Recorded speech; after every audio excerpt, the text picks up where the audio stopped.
بسم اللہ الرحمن الرحیم۔ اب اصل میں سوال ہے، یہ ہے فلسفیانہ سوال۔ اصل میں اس سورہ مبارکہ کا مقام کیا ہے قرآن مجید میں؟ اسے اساس القرآن کہا گیا، ام القرآن کہا گیا، یہ کیوں؟ دیکھیے، سورہ لقمان کے دوسرے رکوع کے درس کو ذہن میں لے آئیے، جو حضرات بھی اس میں شریک رہے ہیں۔ ایک مضمون جو بڑی وضاحت سے میں نے اس وقت بیان کیا تھا، وہ کیا تھا؟ انسان بحیثیت انسان اگر اس کی فطرت کج نہ ہو جائے، مسخ نہ ہو جائے، پرورٹڈ نیچر نہ ہو، فطرت سلیمہ، اور اس کے ساتھ ہی عقل سلیم ہو، عقل سیدھی راستے کے اوپر چلنے والی ہو، تو بعض حقائق کائنات کے ایسے ہیں کہ جن تک وہ از خود پہنچ جاتا ہے۔ حضرت لقمان نہ نبی تھے، نہ کسی نبی کے پیرو تھے، ہاں فطرت سلیمہ اور عقل سلیم سے اللہ تعالیٰ نے انہیں نوازا تھا، جس کے نتیجے میں انہیں حکمت حاصل ہو گئی۔ وَلَقَدْ آتَيْنَا لُقْمَانَ الْحِكْمَةَ أَنِ اشْكُرْ لِلَّهِ، ہم نے لقمان کو حکمت عطا کی کہ شکر کر اللہ کا۔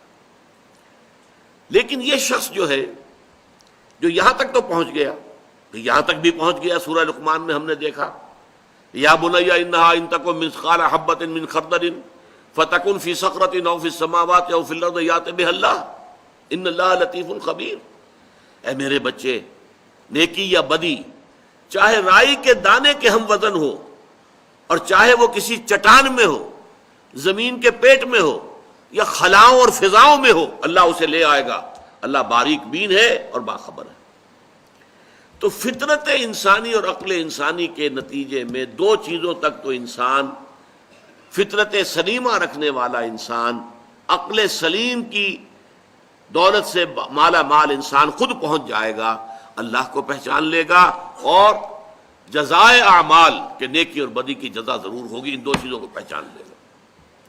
ان دونوں کے نتیجے میں، یہ بھی میں عرض کر چکا ہوں، شکر کا نتیجہ کیا نکلتا ہے؟ اگر آپ کے ساتھ کسی نے کوئی بھلائی کی تو آپ اس کے ساتھ بھلائی کریں گے کہ نہیں؟ هل جزاء الاحسان الا الاحسان؟ ہاں فطرت آپ کی کج ہو چکی ہے تو بات دوسری ہے، لیکن یہ کہ اگر آپ کی فطرت سالم ہے، سلیم ہے، صحت مند ہے، تو اگر کسی نے آپ کے ساتھ بھلائی کی ہے تو آپ بھی چاہیں گے اس کے ساتھ بھلائی کریں، کوئی نہ کوئی بدلہ دیں اسے۔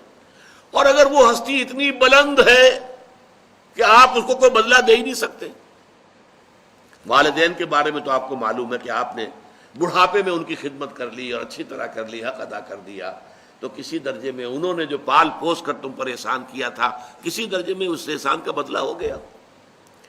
لیکن وہ اللہ، وہ بلند و بالا، اور وہ اللہ سے پہلے جن لوگوں نے یہ سمجھا کہ سورج ہے در حقیقت ہمارا پروردگار، اسی کی گرمی سے ہماری فصلیں پکتی ہیں، اسی کی وجہ سے ہماری ہوائیں چلتی ہیں، بارشیں آتی ہیں، لہذا اب سورج کو اس کی خدمات کا آپ کیا عوض دیں گے؟ کو بدلہ دے سکتے ہیں؟ نہیں، لہذا ہاتھ جوڑ کر سر جھکا دیا، ڈنڈوت کر دی، بس۔